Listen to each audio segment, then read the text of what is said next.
오늘 밤에도 하나님의 은혜가 저희 여러분에게 함께하기를 기원합니다.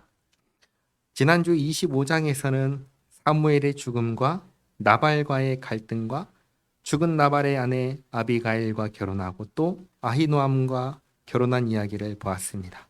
그리고 오늘은 다시 사울이 다윗을 잡으려 하는 이야기입니다. 1절 말씀 보시면 10사람들이 기브아에 와서 사울에게 말하 이르되 다윗이 광야 앞 하길라 산에 숨지 아니하였나이까 하매 10사람들이 다윗이 하길라 산에 숨었다고 제보합니다. 그러자 사울이 바로 앞에 24장에서 했던 다윗에게 했던 후회와 사죄를 까마득하니 다 잊고 또다시 다윗을 잡으려고 합니다. 2절에 사울이 일어나 십광야에서 다윗을 찾으려고 이스라엘에서 택한 사람 3,000명과 함께 십광야로 내려가서 사울이 앞에 24장에서도 3,000명을 동원했는데 이번에도 똑같이 3,000명을 동원합니다. 다윗과 함께한 사람은 몇 명이죠? 600명입니다.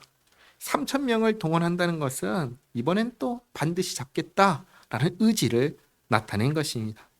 3절에 사울이 광야 앞 하길라 산길가에 진친이라 다윗이 광야에 있더니 사울이 자기를 따라 광야로 들어옴을 알고 이에 다윗이 정탐꾼을 보내어 사울이 과연 이른 줄 알고 다윗이 일어나 사울이 진친 곳에 이르러 사울과 내레 아들 군사령관 아브넬이 머무는 곳을 본즉 사울이 진영 가운데에 누웠고 백성은 그를 둘러 진쳤더라.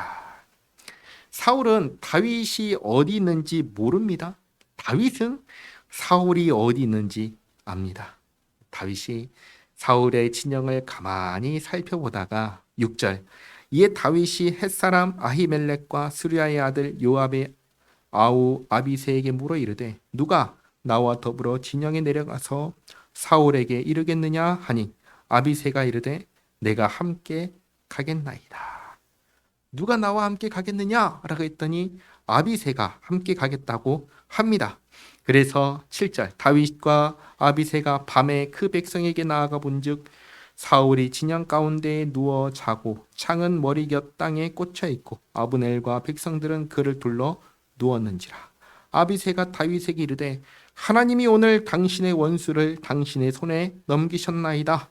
그러므로 청하오니 내가 창으로 그를 찔러서 단번에 땅에 꽂게 하소서. 내가 그를 2번 찌를 것이 없으리이다 하니. 한밤중에 사울 곁까지 간 겁니다. 아무도 이 둘이 침투한 것을 몰랐습니다. 아비새가 다윗에게 하나님께서 주신 기회입니다. 제가 단번에 죽이겠습니다 라고 합니다.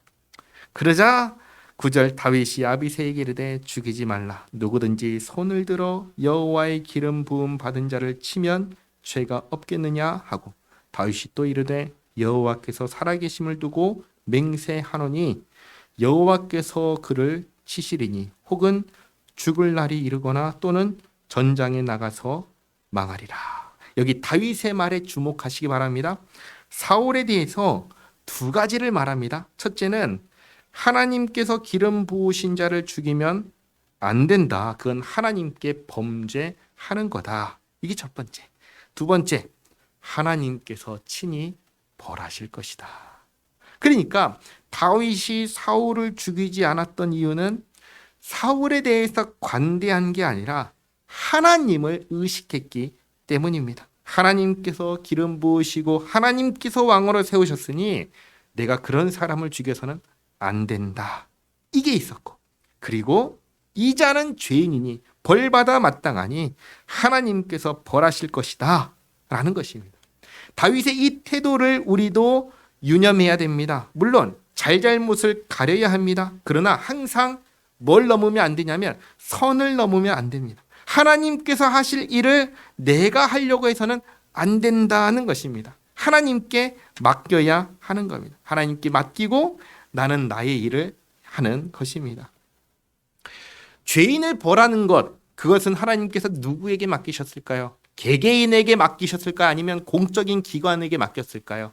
공적인 기관에 맡겼습니다. 하나님께서는 죄인을 벌하는 것을 공적인 기관을 통해서 하게 하셨습니다. 그러니까 사적으로 복수하는 것 하면 될까요? 안 될까요? 안 된다는 것입니다. 근데 사실 우리가 살면서 정말 악한 일들을 보고 듣고 경험하면 어때요? 피가 거꾸로 솟는 것을 경험할 때가 있습니다. 어떻게든 복수하고 싶은 마음이 막 생기는데 그러면 되냐? 안 된다라고 하시는 겁니다. 하나님께 맡기라는 것입니다. 과거에 그런 이야기를 많이 들었습니다. 예수 믿는 사람이라면 누가 무슨 잘못을 하든지 간에 무조건 용서해야 한다.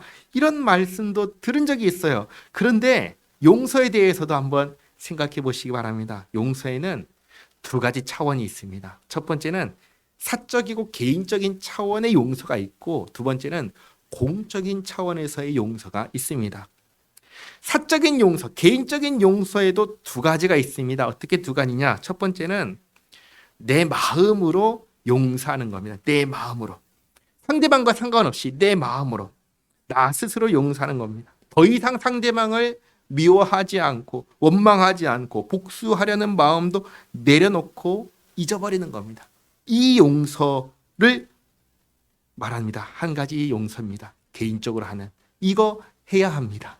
그리고 두 번째 사적인 또 다른 용서가 있습니다. 그건 뭐냐면 나에게 잘못한 사람이 와서 회개하며 용서를 구할 때 하는 용서입니다. 이때 해야 됩니다. 이것도 해야 하는 용서입니다. 그러나 공적인 용서는 좀 다릅니다. 공적인 용서는 뭘 말하냐면 벌을 면제하는 것을 얘기를 하거든요. 죄인이 벌 받는 것을 원하지 않습니다 라고 하면서 벌을 면제하는 것을 공적인 용서라고 할 수 있습니다. 근데 이것은 조금 생각해야 됩니다. 공적인 용서를 해야 할까요? 아니면 하면 안 될까요? 이건 조금 다릅니다. 어떻게 다른가? 하나님께서는 벌 받을 사람을 벌 받지 않게 그냥 무죄방면하실까요? 아니면 벌 받게 하실까요? 하나님은 반드시 벌 받게 하십니다. 출애굽기 말씀을 보시면 하나님은 죄는 용서하지만 벌은 면제하지 않는다고 아주 분명하게 말씀하십니다. 출애굽기 34장 7절 말씀인데요. 같이 한번 읽겠습니다. 인자를 천대까지 베풀며 악과 과실과 죄를 용서하리라. 그러나 벌을 면제하지는 아니하고 아버지의 악행을 자손 3, 4대까지 보응하리라. 아멘.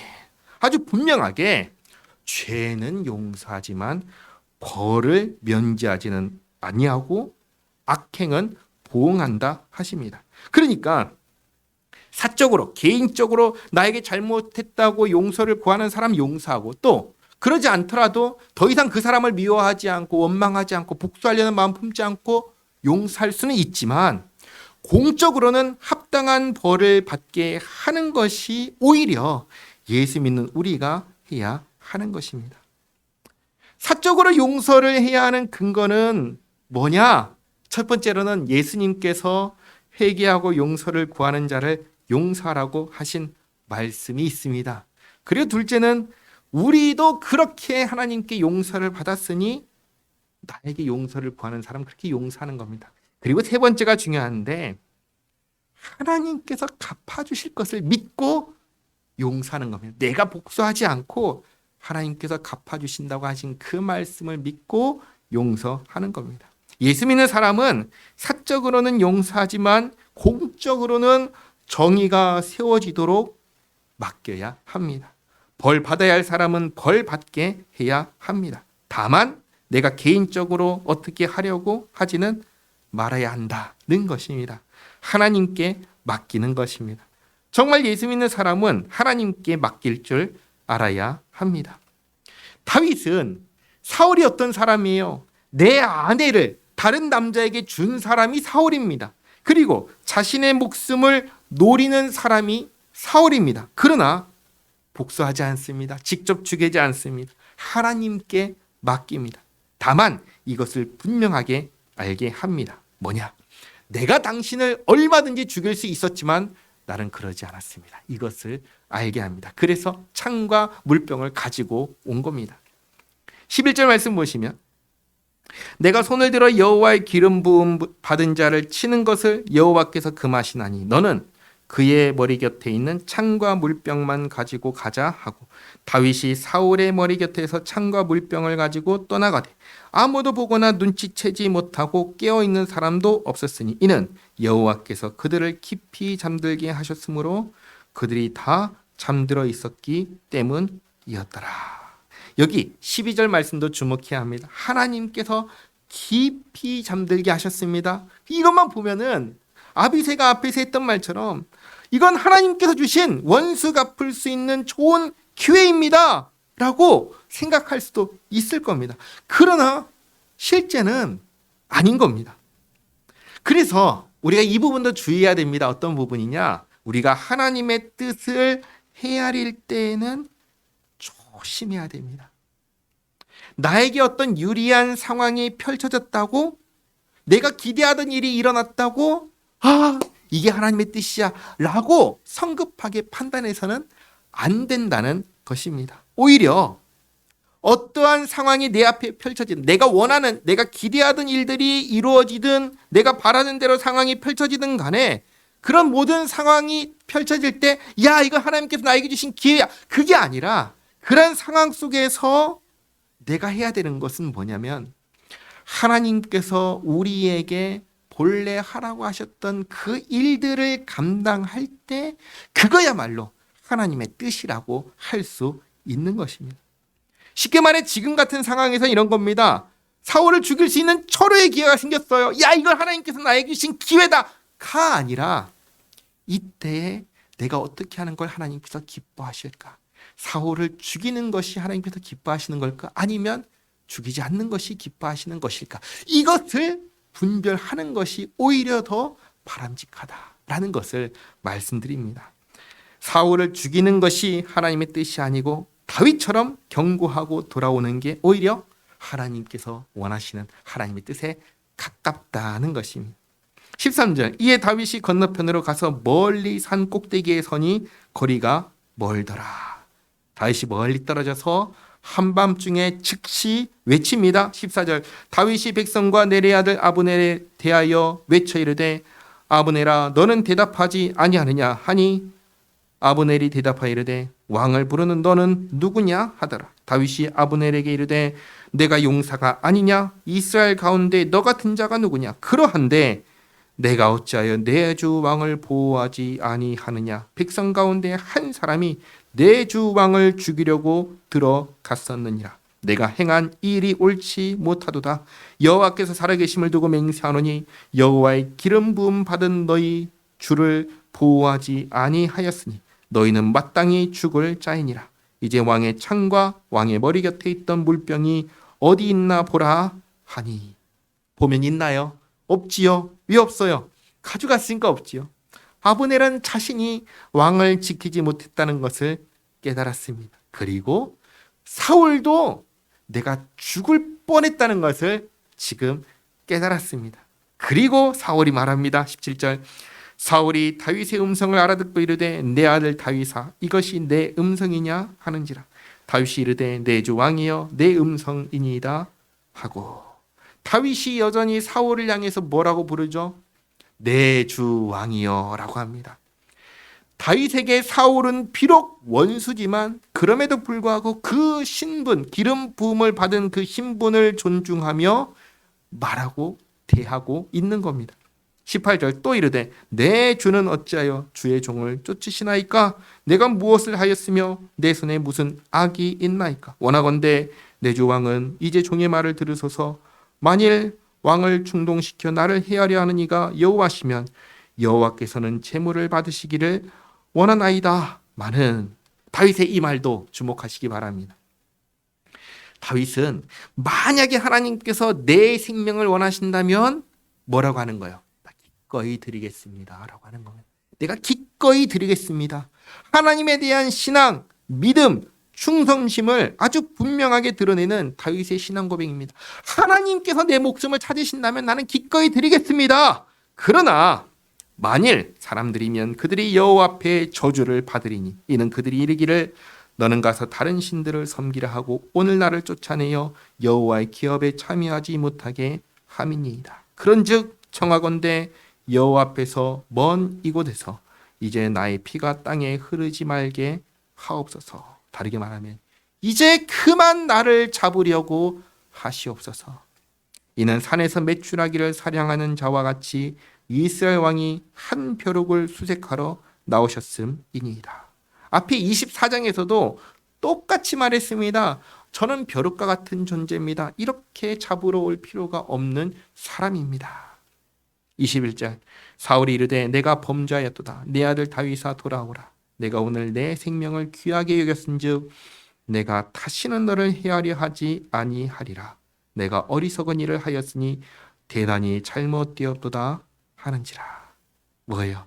사울이 또다시 사과합니다. 그러자 다윗이 대답하여 이르되 왕은 창을 부숴서 한 소년을 보내어 가져가게 하소서.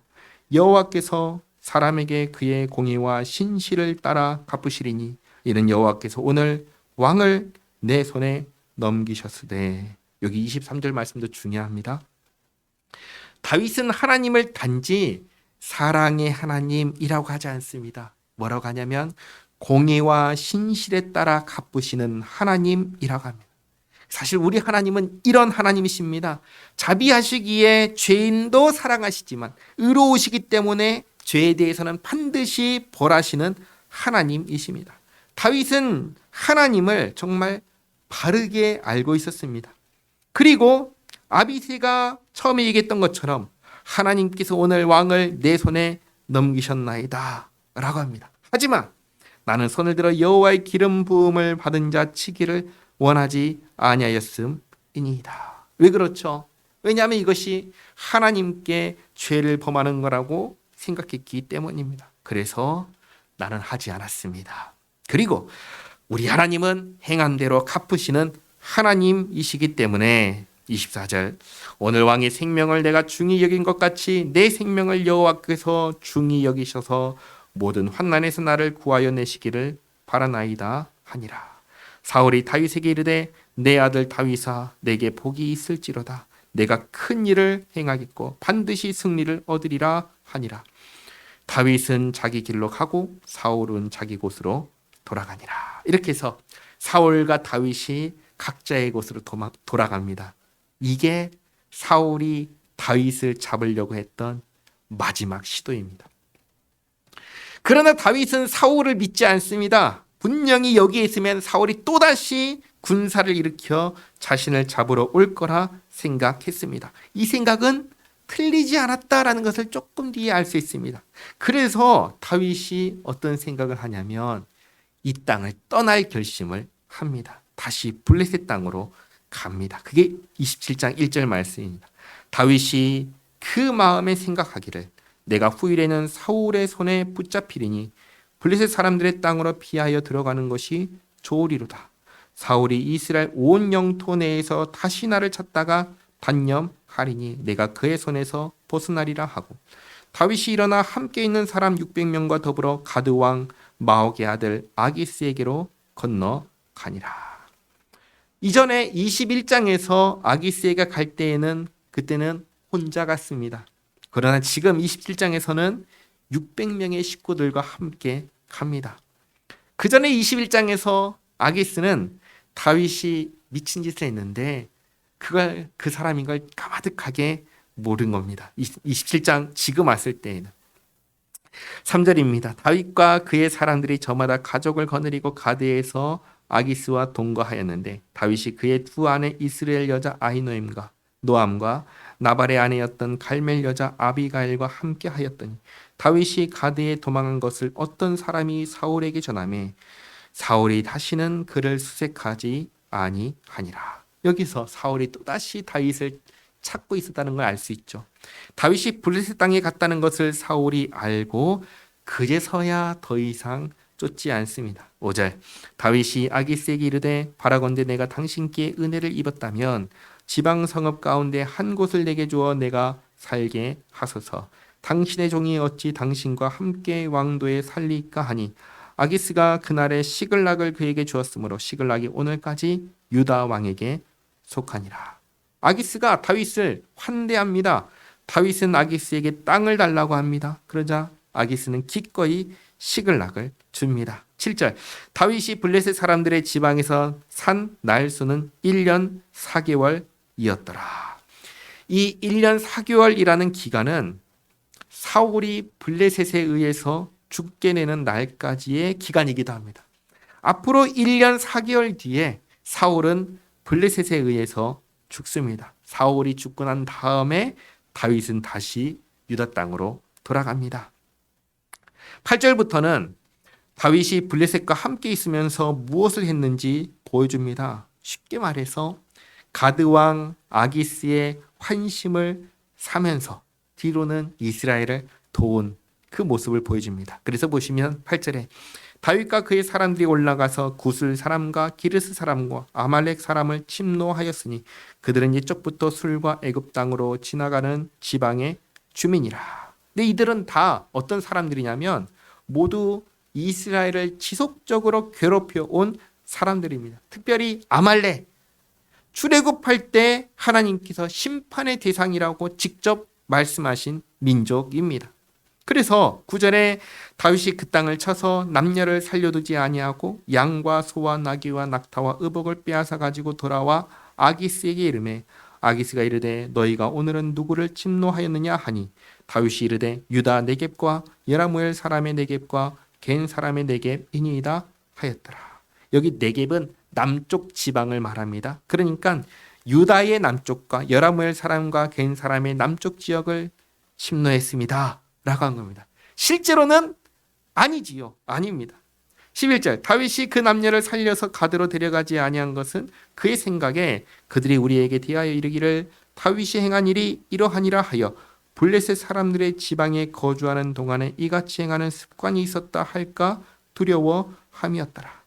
아기스가 다윗을 믿고 말하기를 다윗이 자기 백성 이스라엘에게 심히 미움을 받게 되었으니, 왜냐하면 아기스가 생각할 때 다윗이 이스라엘을 공격했다고 생각하니까, 침노했다고 생각하니까 이제 다윗은 이스라엘에게 심히 미움을 받게 되었다. 그러니 그는 영원히 내 부하가 되리라고 생각하니라 하네. 이렇게 다윗은 아기스와 함께 있는 동안 계속해서 아기스를 속이며 그의 환심을 사며 이제 살게 됩니다. 자, 그런데 이 27장은 사실 주의해서 봐야 하는 장입니다. 왜냐하면 다윗이 블레셋 땅에 가가지고 아기스를 의지하는 것은 하나님께 여쭙고 한 일이 아니었기 때문입니다. 뭐냐면 이전에 22장에서 다윗이 이런 얘기를 했습니다. 모압 땅에서 하나님께서 나에게 어떻게 하라고 하실지 알 때까지 여기 있겠습니다 라고 했었습니다. 그리고 선지자 갓이 와서 하나님께서 유다 땅으로 가라고 하셨다 라고 말씀을 전합니다. 그 말씀을 듣고 유다 땅에 간 겁니다. 그때부터 다윗은 계속해서 무슨 일을 할 때마다 하나님께 여쭙고 모든 일을 했습니다. 그런데 이 27장에서는 하나님께 여쭙지 않습니다. 자기 생각으로 가드에 간 겁니다. 그리고 언제까지 하나님께 여쭙지 않냐면 30장까지 하나님께 여쭙는 내용이 나오지가 않습니다.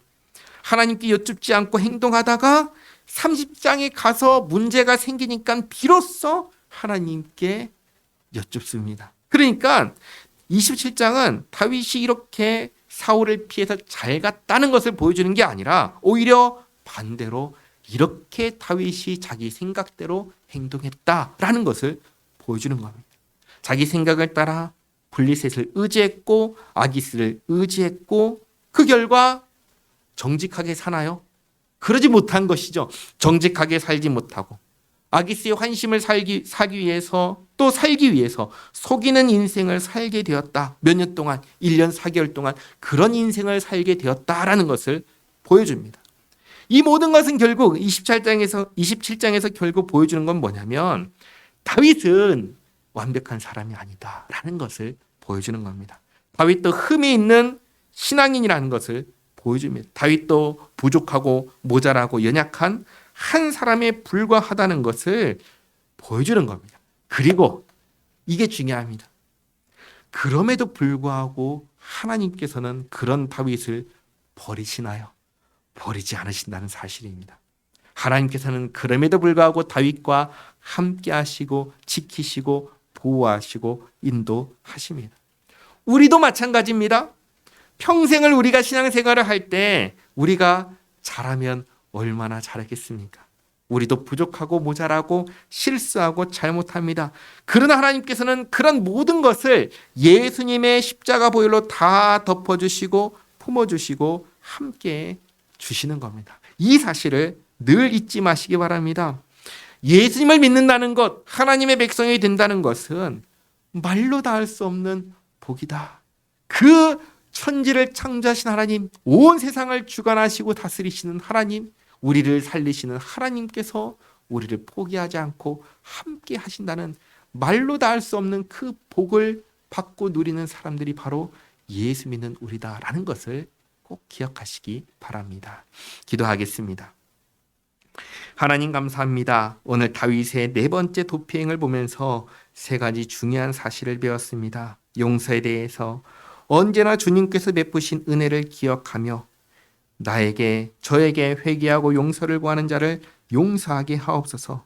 또 용서를 구하지 않는 자는 하나님께서 갚아주실 줄 믿으며 더 이상 미워하지 않게 하시고 마음에 악한 마음을 품지 않게 하옵소서. 하나님의 뜻이 무엇인지 살펴볼 때 제가 바라는 대로 일이 풀리거나 또는 저에게 유리한 상황을 보고 하나님의 뜻이라 성급하게 판단하지 않게 하옵소서. 모든 상황 속에서 주께서 저희에게 하라고 하신 바를 행하는 것이 하나님의 뜻이라는 걸 잊지 않게 하옵소서.